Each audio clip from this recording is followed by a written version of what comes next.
हाय everyone. हम class 10th history का last unit पढ़ रहे हैं जिसका नाम है post independence era J and K on the path of modernisation. हमने अपने इस यूनिट में फ़िलहाल अभी तक तीन लेक्चर्स पढ़े जिसमें हमने डिस्कस किया नया कश्मीर मैनिफेस्टो और शेख मोहम्मद अब्दुल्ला को कुछ कंट्रीब्यूशन और बख्शी गुलाम अहमद का कुछ कंट्रीब्यूशन। और फिर हमने देखे इसी अपने तीन लेक्चर्स में कि कुछ डिफरेंट रिफॉर्म्स लाए गए थे जे एंड के स्टेट में, जिनमें इकोनॉमिक रिफॉर्म्स थे, सोशल रिफॉर्म्स थे और कल्चरल रिफॉर्म्स थे। और आज तक हमने इकोनॉमिक रिफॉर्म्स जो हैं सारे ख़त्म किए। सारे जो भी इकोनॉमिक रिफॉर्म्स में आ रहा था हमारे इस यूनिट में, या जो भी इस दौर में इकोनॉमिक रिफॉर्म्स में स्कीम्स वक्तन फ़वक्तन लाए गए थे, या डिफरेंट प्रोग्राम्स लाए गए थे, या डिफरेंट अमेंडमेंट्स लाए गए थे इकोनॉमी के हवाले से, तो वो सारे हमने अभी तक पढ़े। तो थोड़ा बहुत आपके लिए हाईलाइट करते हैं कि हमने अभी इसमें अपने तीन लेक्चर्स में इस यूनिट में क्या पढ़ा। हमने पहले ही पढ़ा नया कश्मीर मैनिफेस्टो, एक डॉक्यूमेंट, और हमने पढ़ा इसमें नया कश्मीर के बाद हमने पढ़ा end of Dogra rule and establishment of new government. तो इसके बाद हमने पढ़ा economic reforms, priority of the nascent और एमर्जिंग स्टेट, इकोनॉमिक रिफॉर्म्स के हवाले से। तो फिर हमने इसमें पहला ही पढ़ा लैंड रिफॉर्म्स। हमने देखा लैंड रिफॉर्म्स में डिफरेंट जो प्रिविलेज थे कश्मीर के लोगों के पास पहले से, उसको शेख मोहम्मद अब्दुल्ला और लेटर ऑन बख्शी गुलाम अहमद की जानिब से जो है ख़त्म किया गया, एबॉलिश किया गया कम्प्लीटली। इस लैंड रिफॉर्म्स के बाद हमने देखा इस लैंड रिफॉर्म्स का इम्पैक्ट ऑफ लैंड रिफॉर्म्स। उसमें हमने देखा कि बहुत सारी चेंज आई, और सबसे बड़ी चेंज ये थी कि लैंड रिफॉर्म्स के हवाले से पहले तो अनकल्टिवेबल लैंड जो है वो ट्रांसफर हुई कल्टिवेबल लैंड में। प्लस दूसरा इसका सबसे बड़ा इम्पैक्ट ये था कि जो लैंड थी वो लैंड ट्रांसफर हुई from landlords to landless peasants. फिर हमने देखा इसी इकोनॉमिक रिफॉर्म्स में एग्रीकल्चरल एक्सपेंशन। हमने देखे डिफरेंट इरिगेशनल प्रोजेक्ट्स जिसमें लिफ्ट इरिगेशन लाया गया, या एक सेपरेट डिपार्टमेंट इरिगेशन के लिए एस्टैब्लिश किया गया जिसका नाम था पब्लिक वर्क्स डेवलपमेंट ऑर्गेनाइजेशन। तो इसके बाद हमने देखा कुछ देर तक कश्मीर में जे.एंड.के में एक दौर ऐसा भी आया जिसमें कोऑपरेटिव्स आए, लेकिन अपने मिसमैनेजमेंट की वजह से या स्टेट इकोनॉमी के लिए वो कुछ फ्रूटफुल साबित ना हुए। इस वजह से वो जो है एट द एंड उसका डेक्लाइन ही हो गया। तो इसके बाद हमने देखा स्टेट बिल्डिंग पॉलिसी। एक बहुत ही इंपॉर्टेंट पॉलिसी कश्मीर में लाई गई। इसके कुछ मेजर हाइलाइट्स हमने देखे। पहले हमने देखा कि जो शेख मोहम्मद अब्दुल्ला था बहुत ही ज़्यादा रिलेक्टेंट थे फाइनेंशियल एड लेने से। गवर्नमेंट ऑफ इंडिया से वो एड्स नहीं लेते थे, financial aids. Later on Bakshi का कुछ डिफरेंट विजन था, उसने कहा कि अगर तरक्की करनी है तो देन इसके सिवा कोई रास्ता नहीं है, तो इकोनॉमिक या फाइनेंशियल एड हमें any how government of India से लेना ही होगा। तो फिर जब लोन्स प्रोवाइड किए गए तो डिफरेंट जो भी ओवरऑल हम कहेंगे कि जो भी डेवलपमेंटल प्रोग्राम्स थे, प्रोजेक्ट्स थे जे.एंड.के में, वो सारे समहाउ फुलफिल हो गए। तो इसके बाद हमने देखा जो है इंफ्रास्ट्रक्चरल डेवलपमेंट जे.एंड.के में लाया गया। इसी लोन्स की जानिब से मदद हुई। तो फिर जो है roads and buildings J and K government ने कश्मीर में बनाए। तो रोड्स की बात अगर करेंगे तो हमने इसमें देखा बानीहाल टनल का एक बहुत ही ज़्यादा इम्पोर्टेंट इन्फ्लुएंस उस चीज़ का जे.एंड.के की इकोनॉमी पे रहा है। कैसे बानीहाल टनल से, टू वे टनल से कैसे जे.एंड.के जो है कनेक्ट हो गया रेस्ट ऑफ द इंडिया से, और फिर कैसे कनेक्ट हो गया रेस्ट ऑफ द कंट्री के साथ या रेस्ट ऑफ द वर्ल्ड के साथ। तो इस कनेक्शन के बाद क्या हुआ, जे.एंड.के की इकोनॉमी का जो है फ्लो इन जो है बढ़ता गया। ट्रेड का फ्लो जो है बढ़ता गया, इंपोर्ट एक्सपोर्ट बढ़ता गया। इसके बाद हमने देखा इंडस्ट्रियल ग्रोथ स्पीड अप। इसमें हमने देखा हैंडीक्राफ्ट इंडस्ट्री जो है उसको बहुत ज़्यादा इम्प्यूट्स मिला। शॉल मेकिंग, कारपेट वीविंग, या वुड कार्विंग, या पेपर मैशी, ये सारे जो हैं ये सारे अपॉर्चुनिटीज़ या एम्प्लॉयमेंट जनरेशन अपॉर्चुनिटी जो थे एस्टैब्लिश हुए।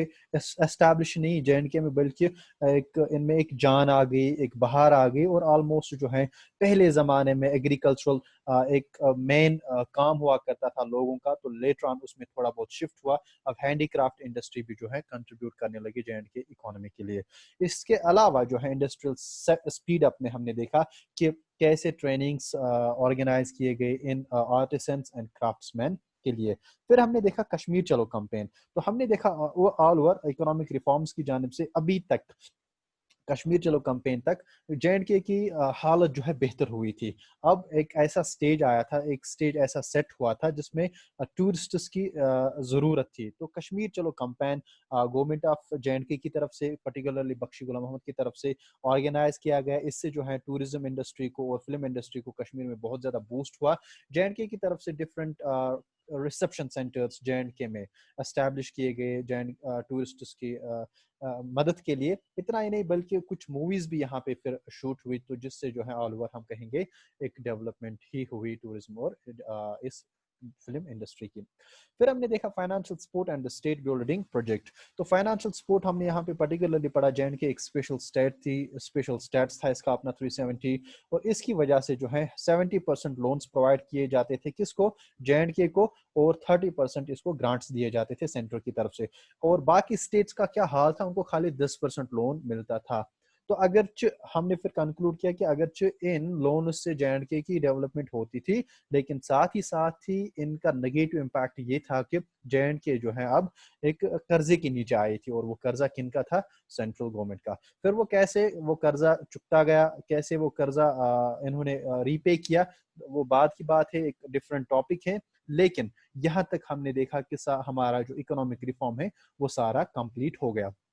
तो इकोनॉमिक रिफॉर्म में हम अभी तक जो है सम अप कर सकते हैं कि कैसे लोगों के पास रहने के लिए एक सही सिस्टम बना, कैसे लोगों को करने के लिए एक काम मिला, कैसे खाने के लिए एक जरिया मिला, पैसे कमाने का एक जरिया मिला, खाने का एक जरिया मिला, पैसे कमा के अच्छी सेहत सर्विसेज का लेना या एजुकेशन का लेना, हमने वो भी देखा। तो इसके अलावा जे की इंफ्रास्ट्रक्चरल डेवलपमेंट भी हुई इस इकोनॉमिक रिफॉर्म्स में। तो ऑल ओवर आप मेरे हिसाब से ये सम आप अपने एग्जामिनेशन हॉल में कर सकते हैं कि इकोनॉमिक रिफॉर्म्स में क्या क्या मेजर चेंज आई और क्या क्या जो है माइनर चेंज रही जे में। तो अब हम जो हमारा नेक्स्ट टॉपिक रहेगा, हमने पहले ही कहा कि इसमें हम डिफरेंट रिफॉर्म्स पढ़ेंगे, इकोनॉमिक रिफॉर्म पढ़ेंगे, सोशल रिफॉर्म पढ़ेंगे और कल्चरल रिफॉर्म पढ़ेंगे। इकोनॉमिक रिफॉर्म्स इसमें सबसे बड़ा था। अब सोशल रिफॉर्म्स और कल्चरल रिफॉर्म्स उतने ज्यादा बड़े नहीं है, बल्कि बिल्कुल छोटे हैं और इजी भी है अंडरस्टैंड करना। तो सोशल रिफॉर्म्स के हवाले से मैं यहाँ पे थोड़ा बहुत बोलूंगा। सोशल रिफॉर्म्स हो गए वो रिफॉर्म्स जिनमें सोसाइटी में चेंज आई होगी, सोसाइटी के सिस्टम में चेंज आई होगी। अगरचे इकोनॉमिक रिफॉर्म्स इंसान की जाती जिंदगी के साथ वाबस्ता थे, लेकिन सोशल रिफॉर्म्स जो है यहाँ पे एज ए होल सोसाइटी के साथ वाबस्ता रहेंगे। तो ये आप मेन कंसेप्ट बना के रखिए। जो भी सोशल रिफॉर्म्स होंगे, जो भी इसमें स्कीम्स होंगे, या जो भी इसका एक वेलफेयर सिस्टम रहेगा, वो एक इंसान की जाती जिंदगी पे नहीं रहेगा, बल्कि पूरे सोसाइटी पे, पूरे समाज पे उसका इन्फ्लुएंस रहेगा। स्टार्ट करते हैं पहले से। पहला सोशल रिफॉर्म क्या था? That was growth of modern education. यानी कि जो अभी आप मॉडर्न एजुकेशन ले रहे हैं, जिस तर्ज पे अभी आप एजुकेशन ले रहे हैं, वही एजुकेशन कब स्टार्ट हुई कश्मीर में, वो हम पढ़ेंगे। During Sheikh Abdullah's time, education was given priority and viewed as instrumental for social and economic transformation. Sheikh Mohammad Abdullah के टाइम से ही, यानी कि जो ही एक डेमोक्रेटिक गवर्नमेंट जे में स्टार्ट हुई, जो ही हरी सिंह की तरफ से शेख मोहम्मद अब्दुल्ला अपॉइंट किए गए, पहले प्राइम मिनिस्टर कश्मीर के थे, तो तब से ही कश्मीर को एक अपनी एक अलग अहमियत मिली, क्योंकि एजुकेशन जो है एक टूल समझा जाता था एक चेंज का, एक इंस्ट्रूमेंट समझा जाता था एक चेंज का। कौन सी चेंज का? सोशल चेंज का और इकोनॉमिक ट्रांसफॉर्मेशन का। यानी कि अपने दिमाग में, अपनी सोच में हम चेंज ला सकते हैं जब हम अपनी एजुकेशन हासिल करेंगे, जब हम एजुकेशन से एक अच्छे इंसान बनेंगे। प्लस एजुकेशन इतना ही नहीं, बल्कि एक जॉब भी हमें प्रोवाइड करती है, यानी कि फाइनेंशियल कंडीशंस भी हमारी फुलफिल करती हैं, तो फिर इकोनॉमिक ट्रांसफॉर्मेशन भी उस चीज से होती है। About 35% annual budget was spent on education and its development like infrastructure. तो पहले पहले क्या होता था, 35% जो है एनुअल बजट पास किया जाता था जे के गवर्नमेंट की तरफ से, उसमें 35% उस बजट का जो है एजुकेशन पे स्पेंड किया जाता था। यूजुअली ये पहले दिनों ये बजट किस चीज पे स्पेंड किया जाता था? इंफ्रास्ट्रक्चर पे, यानी कि स्कूल्स बनाने में, बिल्डिंग्स बनाने में, स्कूल का माहौल ठीक करने में, स्कूल का इंफ्रास्ट्रक्चर ठीक करने में। The outdated syllabus was left agricultural syllabus was given preference. तो सिलेबस में भी फिर लेटर ऑन चेंज हुई, आउटडेटेड सिलेबस कुछ उन्होंने कंसिडर किया और उसको छोड़ दिया, और जो है फिर एग्रीकल्चरल सिलेबस इन्होंने इंक्लूड किया। एग्रीकल्चरल सिलेबस मींस लोगों को, स्टूडेंट्स को एक नॉलेज दी गई एग्रीकल्चरल के हवाले से, और इसका मतलब मकसद यही था कि जब स्टूडेंट्स पास आउट होंगे तो इनके पास एक नॉलेज होगी कि कैसे हम एग्रीकल्चरल प्रोडक्शन कर सकते हैं। इससे क्या होगा, इससे इनको एक रोजगार भी मिलेगा, यानी कि ये पहले से ही ट्रेन होंगे। तो समहाउ कहेंगे हम इस सिलेबस को इंक्लूड करने में, इस एग्रीकल्चरल सिलेबस को बनाने में एक वोकेशनल एजुकेशन का भी हम ये किरदार समझ सकते हैं कि इसने वोकेशनल एजुकेशन का भी किरदार अदा किया। इसके अलावा job oriented courses and female education was given importance. Job oriented courses हो गए वो कोर्सेज, लाइक फॉर एग्जांपल हम देखते हैं कि अगर कोई एफएम पीएचडब्ल्यू करता है तो इसके फौरन बाद ही उसको एक जॉब मिलती है, नर्स नर्स जॉब, ठीक। या एमएम पीएचडब्ल्यू कोई कोर्स करता है, कोई बंदा, कोई बॉय एमएम पीएचडब्ल्यू करता है तो उसको भी एक हॉस्पिटल में फिर जॉब मिलती है। तो कुछ जॉब्स या आईआईटी हम करते हैं, ये सॉरी आईटीआई कोर्सेज हम करते हैं, तो ये क्या है कि ये जॉब ओरिएंटेड कोर्सेज है। जो ही ये कोर्सेज खत्म होते हैं फिर इसके फौरन बाद कहीं ना कहीं से कोई ना कोई जॉब डेफिनेटली मिलती है। तो ऐसे ही कोर्सेज जो है इंट्रोड्यूस किए गए थे जेएनके के एजुकेशन सिस्टम में। इसके अलावा फीमेल एजुकेशन को भी एक इंपॉर्टेंस दी गई थी, यानी कि फीमेल एजुकेशन का मतलब हो गया फीमेल्स के लिए अलग स्कूल्स, अलग कॉलेज, जैसे गर्ल्स कॉलेज होते हैं, वुमेन्स कॉलेज होते हैं, तो ऐसे तरह के कॉलेज और स्कूल्स बनाए गए। College exclusively for girls in Srinagar and Jammu was established. जो ही मैंने पहले ही कहा कि different separate schools, separate college girls के लिए बनाए गए थे, और इसमें वुमेन्स कॉलेज श्रीनगर और वुमेन्स कॉलेज जम्मू का नाम आता है कि ये कैसे वुमेन्स के लिए अलग से सेपरेटली एस्टैब्लिश किए गए थे। यानी कि इन कॉलेज में कोई एजुकेशन नहीं थी, बल्कि वो एजुकेशन थी जहां जहां पे खाली फीमेल्स अलो किए जाते थे। University of J was also established in 1948। 1948 में हमारी कश्मीर यूनिवर्सिटी एस्टैब्लिश हुई। इतना ही नहीं, a text book for advisory board with prime minister of Kashmir as its chairman to prepare new text book was also constitute. इतना ही नहीं, यूनिवर्सिटी बनाने के बाद, कॉलेज, सेपरेट कॉलेज बनाने के बाद एक बोर्ड भी बनाया गया था, एडवाइजरी बोर्ड भी बनाया गया था, जिसके प्राइम मिनिस्टर ऑफ कश्मीर यानी कि जवा ये क्या नाम है इनका, शेख मोहम्मद अब्दुल्ला जो है इसके हेड रहेंगे। और इसका काम क्या था, ये किस लिए बनाई गई थी, एडवाइजरी बॉडी किस लिए बनाई गई थी, ताकि ये जो है टेक्स्ट बुक्स बनाए जे&के एजुकेशन के लिए। यानी कि जो अभी हमारे पास टेक्स्ट बुक्स थे या हैं, वो फ्रेम करे, टेक्स्ट बुक्स फ्रेम करे कि टेक्स्ट बुक में सिलेबस क्या रखना है, कौन से चैप्टर्स रखने हैं, क्रेडिट सिस्टम क्या हो गया, तो यूनिट सिस्टम क्या होगा, यूनिटाइजेशन करनी है टेक्स्ट बुक्स की। तो इसके लिए एक बोर्ड बनाया गया, एडवाइजरी बोर्ड। याद रखना है उसका चेयरमैन कौन था, कश्मीर के अपने प्राइम मिनिस्टर शेख मोहम्मद अब्दुल्ला इसके ये थे, चेयरमैन थे। तो क्यों बनाना था ये, to meet contemporary challenge. Contemporary challenge का मतलब हो गया जो हालात हाजिर के चैलेंज हैं, यानी कि जो आज डिमांड रहेगी स्टूडेंट्स की, वो आज से 50 साल पहले नहीं थी, ठीक। तो डिमांड ऑफ द टाइम इसको बोलते हैं कि डिमांड के साथ साथ चलना, डिमांड के साथ जो है किताबें फ्रेम करना, टेक्स्ट बुक्स फ्रेम करना, ये इस चीज के लिए ये कमेटी बनाई गई थी, एडवाइजरी बोर्ड बनाई गई थी। This vision received further impetus during Bakshi's reign with central government funds. तो ऐसा ही बख्शी ने भी किया, लेकिन बख्शी के टाइम में एक अलग खासियत ये थी कि बख्शी के टाइम में अब जो है फाइनेंशियल एड सेंट्रल गवर्नमेंट से आता था। तो यहाँ से एक पॉइंट क्लियर होता था, अगर शेख मोहम्मद अब्दुल्ला कोई काम करते थे वो अपने दम पे करते थे, और अगर बख्शी गुलाम मोहम्मद ने ये काम अच्छे से किया, लेकिन उसमें एक किरदार, एक पॉइंट ये याद रखना है कि उसको जो है financial aid central government of India की तरफ से होता था। Some of the highlights of state government education policy during this period were. तो रिसेंटली अगर आपको याद होगा, और मैं आपको यहाँ पे इन एडिशन एक बात बोलूंगा, रिसेंटली इसी महीने के स्टार्टिंग में नई policy I, that is the national education policy 2020। यानी कि अब जो आपका तर्ज एजुकेशन होगा, तर्ज तालीम होगा, वो उसी पॉलिसी पे बेसिस होगा। तो अब जाके 1948 की क्या पॉलिसी थी जे&के गवर्नमेंट की, जे&के गवर्नमेंट की एजुकेशनल पॉलिसी 1948 की क्या थी, उसी के कुछ हाइलाइट्स हम यहाँ पे देखेंगे। तो क्या था वो, salary of teachers were increased and education from primary to university level was made free। तो पहले सैलरी जो टीचर्स की थी उसको इंक्रीज किया गया था, और दूसरा फ्री बनाई गई थी एजुकेशन। फ्री मींस कि अब कोई भी आ सकता है, कोई भी एडमिशन ले सकता है, कोई रिस्ट्रिक्शंस नहीं होगी। ये वो फ्री नहीं है आप आइए, खाना भी, कपड़ा भी और एजुकेशन भी, ये वो फ्री नहीं है, लेकिन कोई रिस्ट्रिक्शन एजुकेशनल पॉलिसी या एडमिशन पॉलिसी पे नहीं थी।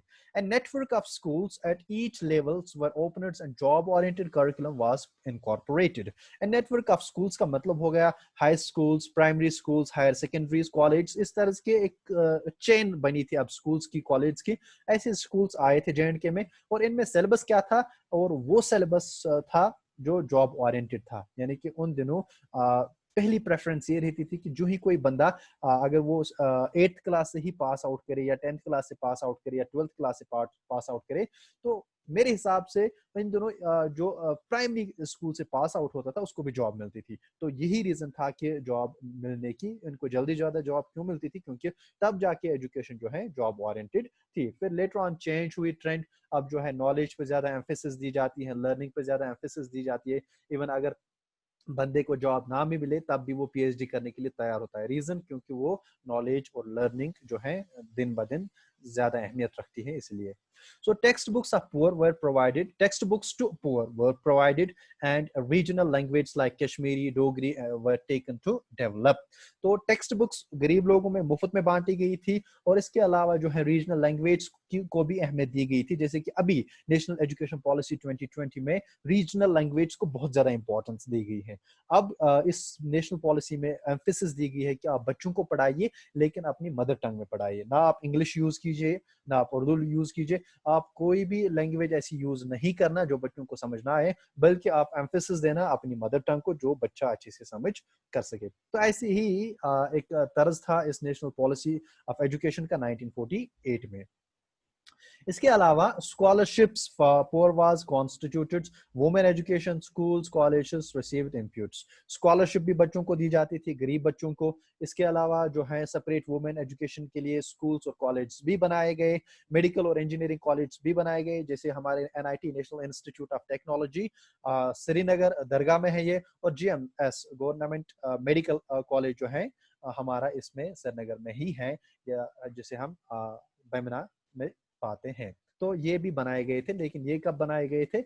NIT याद रखना है, NIT और मेडिकल कॉलेज GMC श्रीनगर कब बनाए गए थे? बख्शी के टाइम में बनाए गए थे। 1955 की बात करते हैं। देन एजुकेशन मिनिस्टर, तब जाके 1955 में जो है J&K के एजुकेशन मिनिस्टर कौन थे? GM सादिक थे। तो ये इसने एक ड्राफ्ट की educational policy, and education to meet economic goals was emphasized. इसने अपनी तरफ से, एजुकेशन मिनिस्टर थे, इसने अपनी तरफ से एजुकेशनल पॉलिसी ड्राफ्ट की, और इस एजुकेशनल पॉलिसी का सबसे इंपॉर्टेंट गोल क्या था? टू मीट इकोनॉमिक गोल्स, जो है इकोनॉमी के हवाले से लोगों की कंडीशंस कैसे इंप्रूव हो जाए और स्टेट की इंप्रूव कैसे हो जाए, इस तरह की एजुकेशन बनाई गई थी तब जाके। इसके अलावा mobile schools for Gujjar and Bakarwals were also set up. Mobile schools वो स्कूल्स हो गए जो एक हफ्ते में एक जगह पे टेंट लगा के पढ़ाएंगे, दूसरे हफ्ते में दूसरी जगह पे टेंट लगा के पढ़ाएंगे। या जैसे कि अभी कम्युनिटी स्कूल्स रहते थे, जिनका एक पर्टिकुलर एक फिक्स्ड जगह ना हो पढ़ाने के लिए, मोबाइल स्कूल्स वही हो गए। तो ये थे कुछ न्यू हाइलाइट्स किस चीज के? एजुकेशन सिस्टम के। तो इसको हम अपने सोशल रिफॉर्म्स में देखते हैं। इसके बाद हम देखेंगे सोशल रिफॉर्म्स में वुमेन का क्या पोजीशन था सोसाइटी में। तो न्यू स्पेस फॉर वुमेन, अब नई जगह, नई पहचान क्या थी फीमेल्स की? तो हमने यहाँ पे, अगर आपको एक्स्ट्रा सेंस काम करता होगा, आपका अच्छा सा सेंस काम करता होगा, तो आपने समझा होगा यहाँ तक कि वुमेन्स को भी अब एजुकेशन मिल रही थी, सेपरेट स्कूल्स बने थे, सेपरेट कॉलेज बने थे। इट मीन्स अब वुमेन्स जो है बहुत ज्यादा रिस्ट्रिक्ट नहीं थे टू द फोर वॉल्स। क्यों? क्योंकि अब उनको स्कूल्स और कॉलेज में एडमिशन अच्छे से मिलता था। तो इट मीन्स हम कंक्लूड कर सकते हैं कि वुमेन्स भी अब पढ़े लिखे थे, और वो भी अब कॉलेज जाते थे, और इवन कॉलेज से पास आउट भी थे। तो अब जो है, जब वो कॉलेज से पास आउट थे, तो इट मीन्स इनको जॉब भी मिली होगी, इनको अच्छी खासी जॉब भी मिली होगी, उन्होंने सोसाइटी में अच्छी खासी पोजीशन भी हासिल की होगी। तो यही हमें इस न्यू स्पेस फॉर वुमेन में पढ़ना है। By women education, women began to step out of four walls. तो जब वुमेन एजुकेशन को तरजीह दी गई J&K गवर्नमेंट की तरफ से, तो वुमेन्स को एक मौका मिला घर से निकलने का, तालीम हासिल करने का. Women began to step out of four walls. Later their employment resulted their presence in public sphere. जब वो कॉलेज चले गए, हायर सेकेंडरी चले गए, हायर सेकेंडरीज के बाद कॉलेज चले गए, कॉलेज के बाद वो यूनिवर्सिटी भी चले गए, तो चलते गए, और जब वो चलते गए तो उनको eight the end of the day job भी मिली, और अच्छी खासी जॉब मिली, पोजीशन मिली, जैसे कि अभी हमारे पास केस होते हैं. तो जब उनको जॉब मिली तो उनको सोसाइटी में काम करने का मौका मिला, और वो भी हायर हायर पोजीशंस पे काम करने का मौका मिला, और इससे क्या हुआ कि इनकी प्रेजेंस पाई गई हमारी सोसाइटी में. ठीक है जी, okay. Thus, women began making a mark in every field. तो इस तरीके से जो है हम कह सकते हैं कि वुमेन कामयाब होगी हर एक फील्ड में, एक तो पोजीशन हासिल करने में, और अब हर एक फील्ड में वुमेन पाई जाती थी. तो ये था स्पेस वुमेन का सोसाइटी में. Then we have the health care facilities. Health care यानी कि हम यहाँ पे वो चीजें पढ़ते हैं, वो कंट्रीब्यूशन, वो रिफॉर्म्स पढ़ते हैं जिनका पर्टिकुलरली एक इंसान पे इसका इन्फ्लुएंस नहीं था, बल्कि पूरे सोसाइटी, पूरे समाज पे इसका इन्फ्लुएंस था. तो हेल्थ केयर के हवाले से क्या क्या चेंज लाई गई थी, क्या क्या रिफॉर्म्स लाई गई थी, तो वो भी हम इसमें पढ़ेंगे. Only in 1953, when Bakshi came into power, the concrete efforts to meet health services demand were taken. Before him, during Sheikh's and Dogra's time, resources were insufficient. Only in 1953. कह रहे हैं कि खाली 1953 में ऐसा पहली बार हुआ जब बख्शी की सरकार थी, जब बख्शी पावर में आए थे, जब बख्शी प्राइम मिनिस्टर बने थे, तब जो है पहली दफा इस चीज का जिक्र हुआ, इस चीज के लिए काम हुआ कि अब जो है हेल्थ के हवाले से, हेल्थ सर्विसेज के हवाले से हमें काम करना होगा. वो काम क्या है? डॉक्टर्स को अपॉइंट करना होगा, हॉस्पिटल्स को बनाना होगा, हॉस्पिटल का इंफ्रास्ट्रक्चर ठीक करना होगा, हॉस्पिटल में different different techniques, different facilities, सारे फैसिलिटीज रखने हैं. तो इससे पहले क्यों नहीं थी? क्योंकि इससे पहले इनसफिशिएंट फंड्स थे, इनसफिशिएंट रिसोर्सेज थे. तो जब इससे पहले इनसफिशिएंट रिसोर्सेज थे, इसके बाद इनसफिशिएंट रिसोर्सेज क्यों नहीं थे? ये क्वेश्चन उठता है. इसका जवाब यही है क्योंकि बख्शी जो है गवर्नमेंट ऑफ इंडिया से फाइनेंशियल एड लेता था. तो शेख मोहम्मद अब्दुल्ला ऐसा नहीं करता था, इसलिए शेख मोहम्मद अब्दुल्ला के टाइम में जो है इनसफिशिएंट रिसोर्सेज पड़ते थे, और बख्शी के टाइम में जो है ऐसा कुछ पाया नहीं जाता था. Budget to health was raised 50% and hospitals rose to 2 to 19. तो बजट जो है इसका एनुअल बजट J&K का, तो वो 50% रेज किया गया. यानी कि अगर 100 रुपीज बजट है, इसमें 50 रुपीज जो है खाली हॉस्पिटल्स पे, खाली हेल्थ सर्विसेज पे जो है स्पेंड करना है, बाकी रेस्ट ऑफ द 50 है बाकी कंपोनेंट्स पे स्पेंड करना है. तो इसी वजह से फिर जो है हॉस्पिटल्स का नंबर भी इंक्रीज हो गया. पहले हॉस्पिटल्स खाली 2 थे, और फिर जो है 1953 के बाद हॉस्पिटल्स का नंबर 19 हो गया, और डिस्पेंसरीज खाली पहले 87 थे, फिर यही डिस्पेंसरीज 401 बन गए eight the end of 1960s. 1960 के बाद जो है फिर यही डिस्पेंसरीज पूरे J&K में मोर देन 400 पाए जाते थे. तो ये हेल्थ के हवाले से जो है रिफॉर्म्स थे. अब इसके बाद जो है हम कल्चरल रिफॉर्म्स पढ़ेंगे. ठीक है जी, ओके.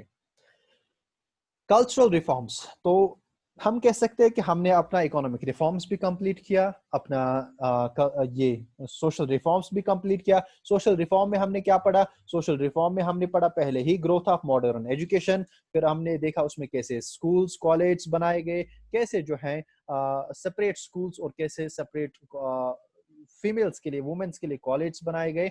और इसके बाद हमने देखा स्कूल्स के बाद स्पेस फॉर वुमेन. अब वुमेन की क्या पोजीशन थी सोसाइटी में, वो भी हमने देखा. फिर हेल्थ केयर फैसिलिटीज भी हमने पढ़ा. तो सोशल रिफॉर्म्स पे अगर आपको कल को क्वेश्चन आएगा, तो आप पहले ये माइंडसेट बना के रखिए कि सोशल रिफॉर्म्स हो क्या गए. तो सोशल रिफॉर्म्स में आप कभी भी ऐसा नहीं पढ़ेंगे कि जिसका इन्फ्लुएंस पर्टिकुलरली एक इंडिविजुअल पे पड़ा होगा, बल्कि सोशल रिफॉर्म्स वो रिफॉर्म्स हो गए जो सारे सोसाइटी को इन्फ्लुएंस करे. अब जो है कल्चरल रिफॉर्म्स हम पढ़ेंगे.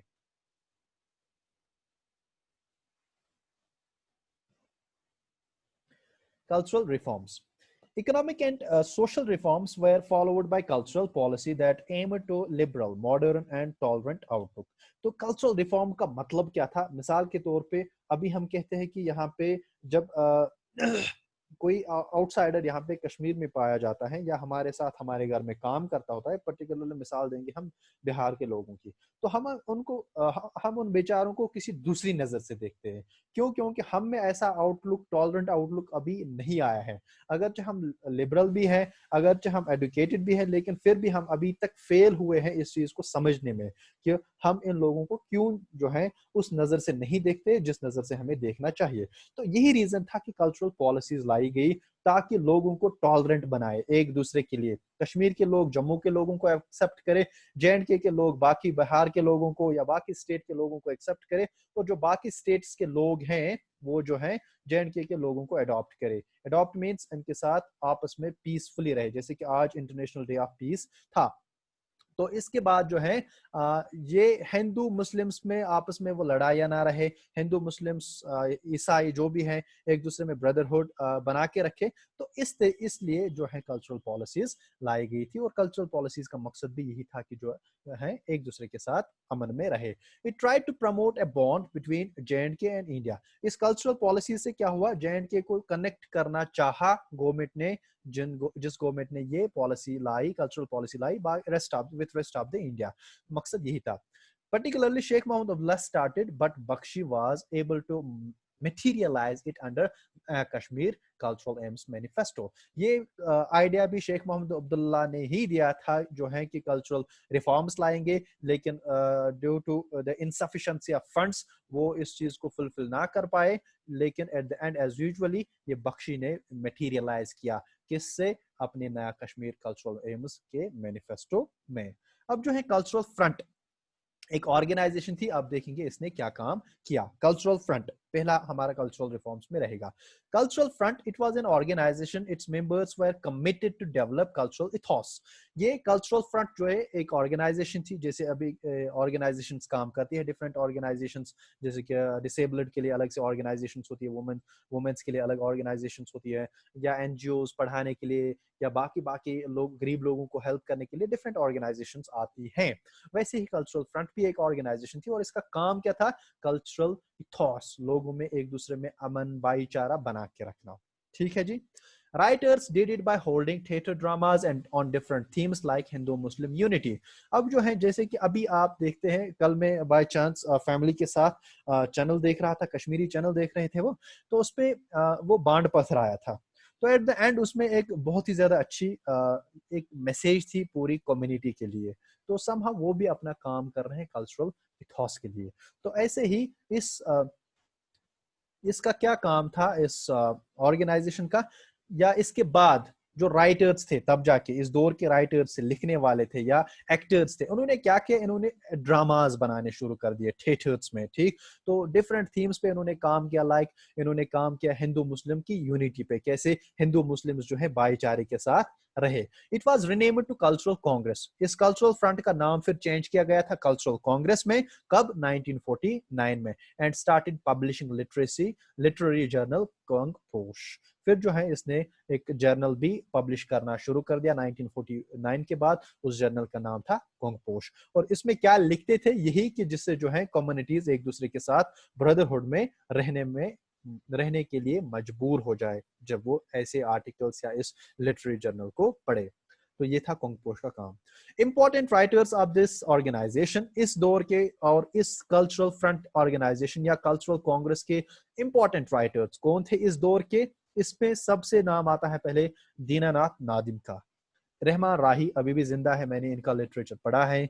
दिन्नूबाई पंत, सोमनाथ जुत्शी भी इसमें आते हैं, प्रोफेसर रामनाथ शास्त्री आते हैं, और अमीन कामिल साहब का भी मैंने लिटरेचर पढ़ा है। इनमें रहमान राही और अमीन कामिल का मैंने लिटरेचर पढ़ा है। तो लाला रुख पब्लिकेशंस, जैसे हमारे पास अभी अरिहंत पब्लिकेशंस की बुक्स आती हैं, विनोद पब्लिकेशंस की बुक्स आती हैं, या बाकी लूसेंट पब्लिकेशंस की बुक्स आती है, ऐसे ही एक जमाने में लाला रुख भी था। ठीक, लाला रुख जो है एक पब्लिकेशन थी।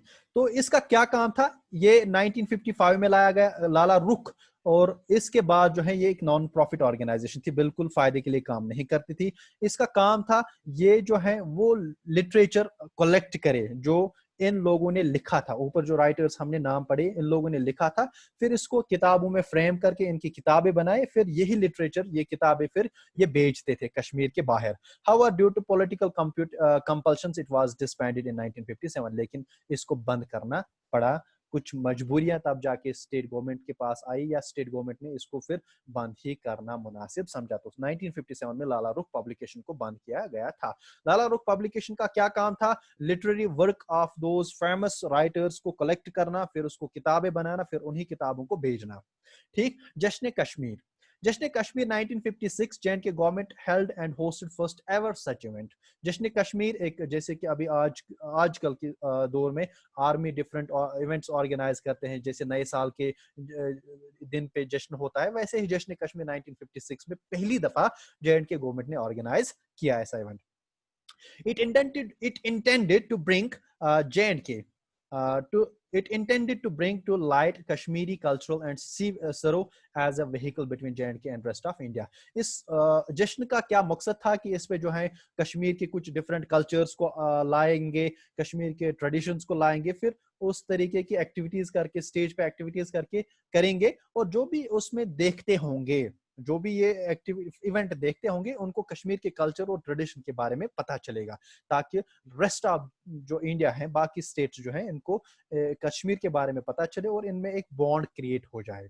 It showcased regional theatre, music, poetry, dance of India and other states. इसके बाद, इसके अलावा जो है इस इवेंट में, जश्न कश्मीर में, बाकी स्टेट्स का डांस भी लिया गया था, पोएट्री भी ली गई थी, म्यूजिक भी लिया गया था, और फिर इस ऐसे जो है इवेंट्स ऑर्गेनाइज हुए थे इस जश्न कश्मीर में। यानी कि कश्मीर का भी शो था और कश्मीर के बाकी आउटर स्टेट्स का भी शो इस जश्न कश्मीर इवेंट में ऑर्गेनाइज किया गया था। Then we have the J&K Academy of Art, Culture and Language. अभी भी ये अकेडमी काम कर रही है, तो हम देखेंगे इसका क्या काम था। ये हमारा लास्ट टॉपिक रहेगा, सब टॉपिक रहेगा, इसके बाद यूनिट इख्तिताम हो जाएगा, और हम इंशाल्लाह आज ही इसको इख्तिताम करेंगे, क्योंकि ये हमारा अब लास्ट सब टॉपिक है। हमारे पास 6 मिनट का टाइम है, 6 मिनट में ही हम इसको इख्तिताम करेंगे, तो लिहाजा ये 4 ही मिनट, 3 ही मिनट में इख्तिताम हो जाएगा, लिहाजा आप जो है फोकस्ड रहना एंड पे। जे&के academy of art, culture and language, यानी कि एक एकेडमी थी, किस चीज की थी एकेडमी? आर्ट की थी, कल्चर की थी और लैंग्वेज की थी, 3 चीजों की एकेडमी थी। It was established in both regions of state in 1958। 1958 यानी कि 1958 में जो है ये एकेडमी एस्टैब्लिश हुई थी, जम्मू में भी हुई और श्रीनगर में भी हुई। हमने ऊपर ही डिस्कस किया कि इसका क्या काम था। All cultural activities of state come under its purview, and it also developed ties with Delhi-based Sahitya Academy. Sahitya Academy जो है राइटर्स को अवार्ड देती है, राइटर्स को आइडेंटिफाई करती है, फिर इनके लिटरेरी वर्क को वो नवाजती है, साहित्य एकेडमी। तो इस जे&के इस एकेडमी का क्या काम था? जे&के academy of art, cultural and language का क्या काम था? जो भी कल्चरल एक्टिविटीज जे&के में होते थे, कल्चरल एक्टिविटीज हमने पहले ही पढ़ा, कल्चरल रिफॉर्म्स, अब आप कल्चरल एक्टिविटीज समझते होंगे, और जो भी कल्चरल एक्टिविटीज के जे&के में हैं, वो सारे इसी एकेडमी के अंडर आते थे, यानी इसी एकेडमी के झंडे के अंडर आते थे, यानी कि यही एकेडमी उन एक्टिविटीज को देखती थी, ऑर्गेनाइज करती थी। इसके अलावा इसने अपने आप को टाई अप भी किया था दिल्ली की साहित्य एकेडमी के साथ। साहित्य एकेडमी मैंने बोली वो क्या है? Its scope was wider from Lala Rukh, as it also included dance, drama, theatre, etc. बोलते हैं कि ये जो है जे&के एकेडमी, इसका स्कोप बहुत ज्यादा था, वाइडर देन लाला रुख पब्लिकेशंस का। लाला रुख पब्लिकेशंस का काम खाली ये था कि वो लिटरेरी वर्क ढूंढ के लाए, उसको किताबों में फ्रेम करे, फिर वो किताबें बाहर स्टेट्स में भेजे। लेकिन अब इस एकेडमी का क्या काम था? इस एकेडमी का तो एक तो वो काम भी था जो लाला रुख करती थी, प्लस ये डांस भी देखती थी, ड्रामा भी देखती थी और थिएटर भी देखती थी। थिएटर मींस, जब आप थिएटर पढ़ेंगे, ये एक बहुत ही बड़ा वास्ट टॉपिक है, इसमें आप समझेंगे कि कैसे पुराने जमाने में, या इवन भी मैंने बाण पत्थर की बात की, तो कैसे वो सारी चीजें इस सब टॉपिक में आएंगी। दो Bakshi relied on the poets and writers, यहाँ पे इंपॉर्टेंट बात याद रखनी है। दो बख्शी, वो कहते हैं ना मेरी बिल्ली मुझसे ही मैं हूं, वो यहाँ पे आपको समझ आएगा कैसे। दो Bakshi relied on the poets and writers of period to promote its narratives of progress and conceived in नया कश्मीर मैनिफेस्टो। बोल रहे कि अगर बख्शी गुलाम अहमद अपने पोइट्स पे, अपने पोइट्स क्या हो गए, अपने राइटर्स क्या हो गए, यानी कि जो तब जाके बख्शी के जमाने में पोइट्स थे स्टेट के, जे एंड के स्टेट के, और राइटर्स थे, बख्शी गुलाम मोहम्मद उनको यूज करते थे किस चीज के लिए, कि आप मेरे बारे में लिखिए, जे एंड के गवर्नमेंट के बारे में लिखिए, जे एंड के ने क्या क्या तरक्की की उसके बारे में लिखिए, जे एंड के ने नया कश्मीर मैनिफेस्टो अडॉप्ट किया उसके बारे में भी लिखिए। तो वो लिखते थे। although but But the same writers and poets later used their writings to expose the inefficiency of policies and programs of initiated during Bakshi's regime. लेकिन यही वो राइटर्स थे जिन्होंने एट द एंड पे सरकार को, वो मानते हैं ना, वो ये किया, एक्सपोज किया, किस तरीके से लोगों को बताया कि ये सरकार जो है या बाकी लीडर्स जो हैं, बख्शी गुलाम अहमद को छोड़ के भी जो बाकी लीडर्स हैं, कैसे इनएफिशिएंट हैं, कैसे, जैसे कि वो क्रिटिक्स बन गई है writers at the and. Critics इस तरीके से बने कि ये अब गवर्नमेंट को क्रिटिसाइज करते थे कि आपने ये पॉलिसी लाई, ये गलत की। जैसे कि अभी राइटर्स जो है, डिफरेंट राइटर्स क्रिटिक बन गए हैं गवर्नमेंट ऑफ इंडिया का। क्यों? क्योंकि गवर्नमेंट ऑफ इंडिया ने डिफरेंट ये अप्रोच अडॉप्ट किए, इनको ऐसे ये लॉकडाउन नहीं करना था, इनको ये चीजें नहीं करनी थी, इनको डिमोनेटाइजेशन नहीं करनी थी, इसी तरीके से जो है पूरे कंट्री की इकोनॉमी खराब हो गई। तो राइटर्स ही ये क्रिटिसाइज अभी कर रहे हैं गवर्नमेंट को।